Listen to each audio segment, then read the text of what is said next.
Hello, hello, everyone, and welcome back to our Wednesday's episode of our webinar that I love doing so much. Today, Hannah, we're going to talk about the truth about buying pre-construction versus resale. And I love diving into this topic because how I first got into global real estate was actually working in the new construction and working with developers who were trying to get projects up and going before they were anything just yet. And so we're going to dive into how all that works. But everybody, I'm Stephanie Gillison. This is my counterpart, Hannah Maverick. And let's get going, Hannah. I'm very, very excited about this one because obviously, with me being in Dubai, I hear a lot of different stories on this topic, buying off plan, buying resale. What should you do? The pros and cons of each approach without the hype. So we can decide what strategy actually makes sense. So buyers often assume that pre-construction is a greater risk and that resale is safer because they can see it with their own eyes. But that's not really how experienced global buyers think. And I know you know this working with developers, and you're a developer yourself. And so today we're going to unpack how to evaluate both options properly and decide when each one fits best. So let's talk about why this decision matters. Why is choosing between pre-construction or off-plan and resale such a critical decision for a buyer?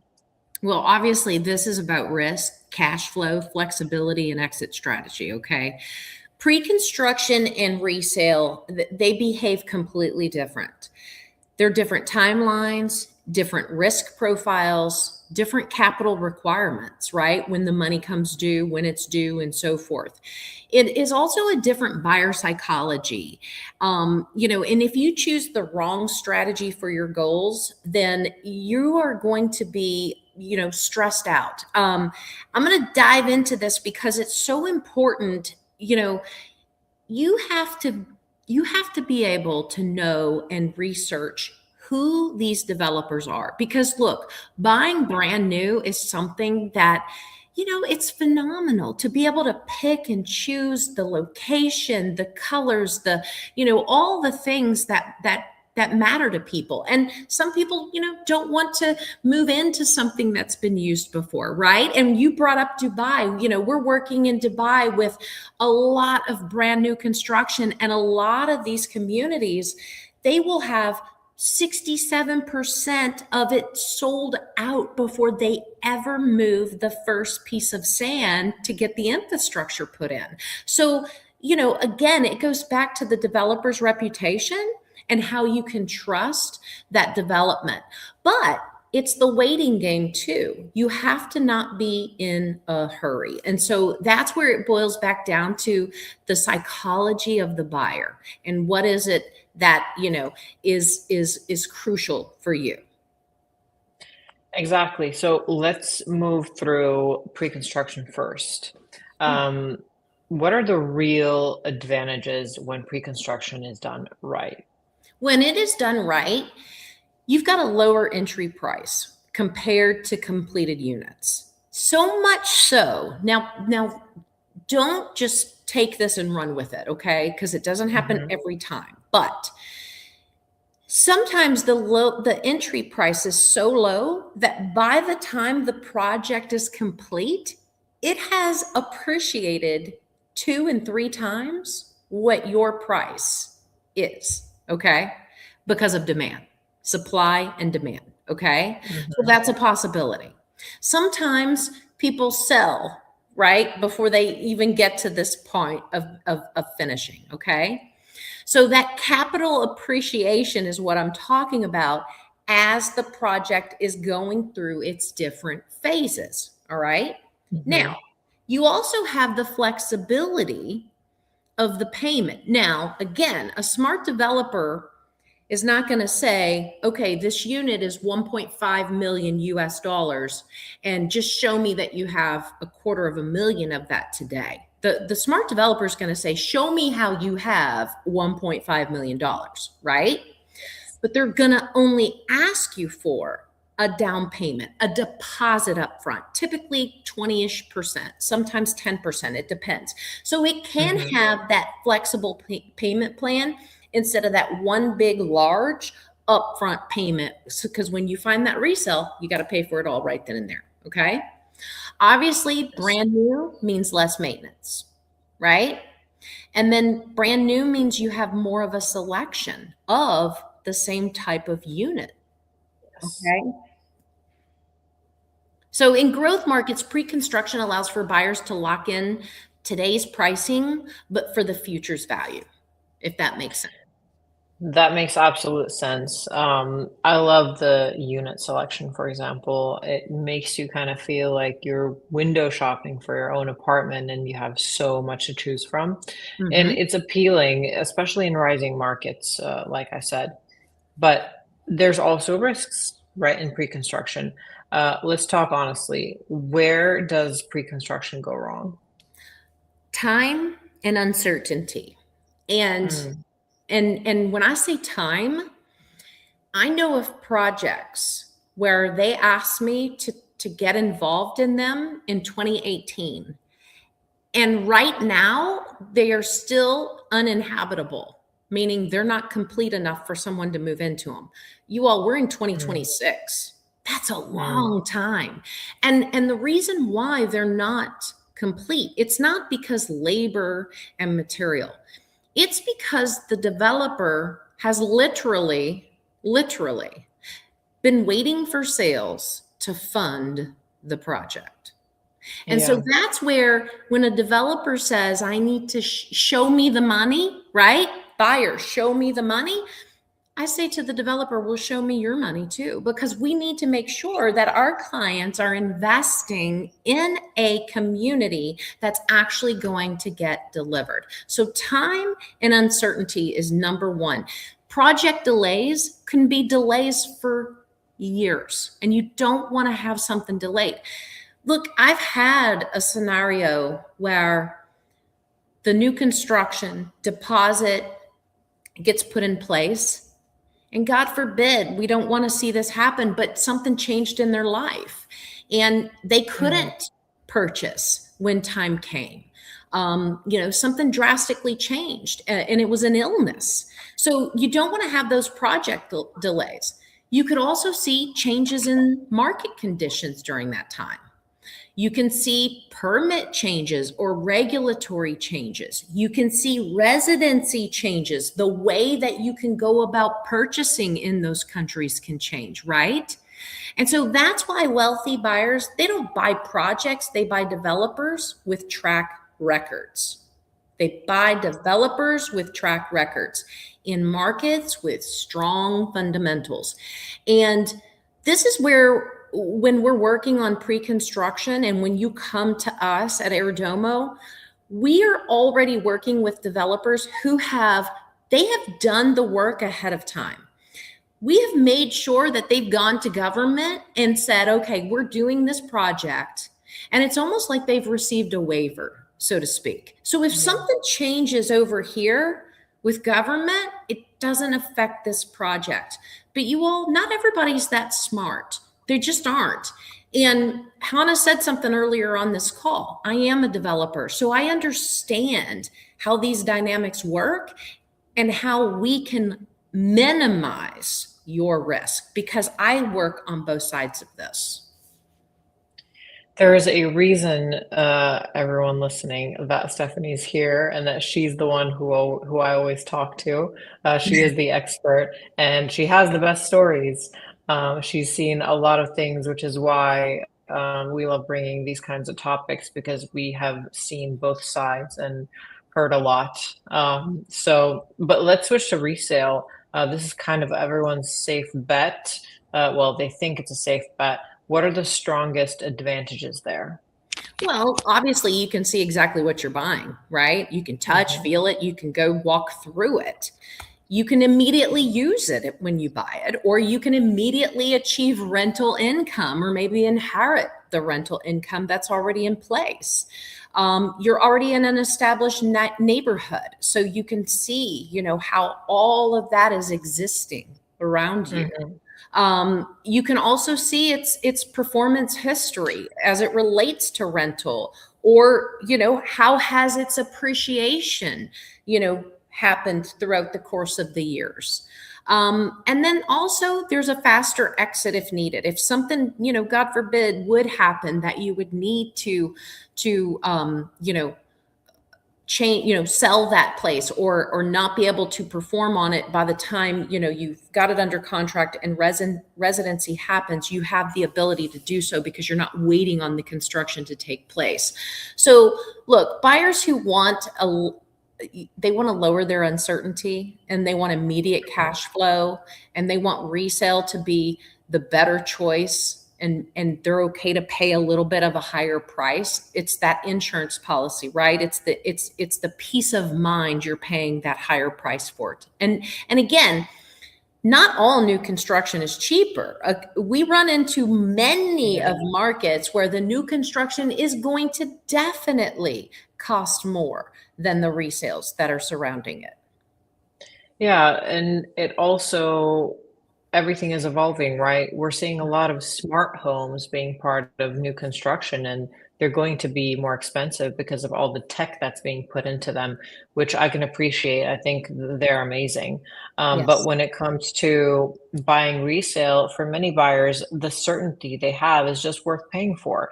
And that is also okay. There's people who are not willing to take any kind of risk like that. And hey, to each their own. We have options for both, so I'm not worried. So let's talk about the downsides of resale because there are some. What are the common ones when it comes to purchasing abroad? Well, if it's older, you're going to have some higher maintenance, right? If it's been in existence, you already have some wear and tear. Maybe you have updating to do. Maybe the flooring and the kitchen and all of those things are not what you had in mind, and you want to go through renovation or improvements. Maybe it's in an area that hasn't appreciated or doesn't have much upside left, meaning it can't Yeah. really go up anymore, right? There's limited choice. It's not the perfect home, but it'll work, right? You're settling, so to speak. So, all of those, might seem like a negative, but again, it goes back to that having that peace of mind and knowing exactly what it is that you're going to get the day that you decide and to make that purchase. Exactly. And resale still needs due diligence. It's not assumptions. Right. So that's very important to note. Understood. And let's talk about timing and market cycles. This is very, very different from place to place. How does timing affect which strategy makes more sense? Well, timing is everything always. And I think in everything that we do everywhere. So the early cycle markets is going to be pre-construction. It's going to outshine, in those markets because that's when the price is the lowest. They're going to set those prices low to be the most attractive, to gather as many buyers as they possibly can. And then they're going to gradually increase those. In that mid-cycle market, you're going to have selective pre-construction to choose and some resale, right? And then late Mhm. cycle markets, resale usually is going to be there to carry that less risk for everybody. Wealthy buyers don't use the same strategy everywhere, right? They're going to adapt based on where it is that they're looking to grow. They're going to adapt based on what market is in what cycle. Okay. And so, the same strategy is not the same in every single place. And that's again where Airdomo comes into play, because when we identify what strategy is right for you, that will help us identify the right place for you as well. So that's exactly what I wanted to chat about next, which is matching that strategy to the buyer goals. How should buyers decide which option fits them best? We've got to see where you align and where that alignment is. Pre-construction tends to suit buyers who can wait. You can be patient. You Mhm. want appreciation. You're comfortable with the phased payments. You're comfortable if there's delays, right? Um, you've got that higher risk tolerance because look, it's not going to be 100% perfect. I don't think I've ever built or developed anything that went on the exact timeline that I set forth. There's always something that gets in the way. And so you Mm. have to have that higher risk tolerance. You've got that psychology background, right, Hannah? You know, you've got to be able to grasp and accept what is going on in that. But look, the upside is going to be huge if you can be patient for that. And then resale suits buyers they want immediate use. They got to have it now. They want to go and spend, next month there, and they want the income right away. They prefer certainty. They don't want surprises. And they're more conservative, right? They want flexibility if they decide that they need to exit sooner. There's no wrong choice. It's only what is right for you. And, early on, having a new construction choice for my husband and myself was very, very appealing to us. And we had a development where you could get in by the time the homes were delivered, it was 5 times the original price. And so we were looking at it as, even if we had to wait 3 years, 3 years was worth the wait. And so at that point, it became less about me putting my feet in the sand, and it became more like Wall Street, right? And so it just depends on what your goals are. And sometimes during that pre-construction, you might start with this goal and you might end up with a totally different goal. Who knows? Who knows? Exactly. So when we want our buyers to make the decision that feels grounded and not pressured, and we want it thought through, how does Airdomo help those buyers choose between these two strategies? Well, we're not going to default to the one approach, right? We're going to look at your goals. We're going to look at your timing and market's timing. We're definitely going to vet these developers. I mean, we have to. And that process is a must, and we're good at it. If I wasn't in real estate, I'd be in private investigating, because that's what I do a lot of. I have been involved in too many uncoverings of scams in and around this globe on exactly people who are putting out that they're going to develop something and they have no ability to do anything, or they have a dream, right, of being a builder developer, and they have never ever they don't even know what the first step is, right? They just have this vision. Look, it takes more than vision.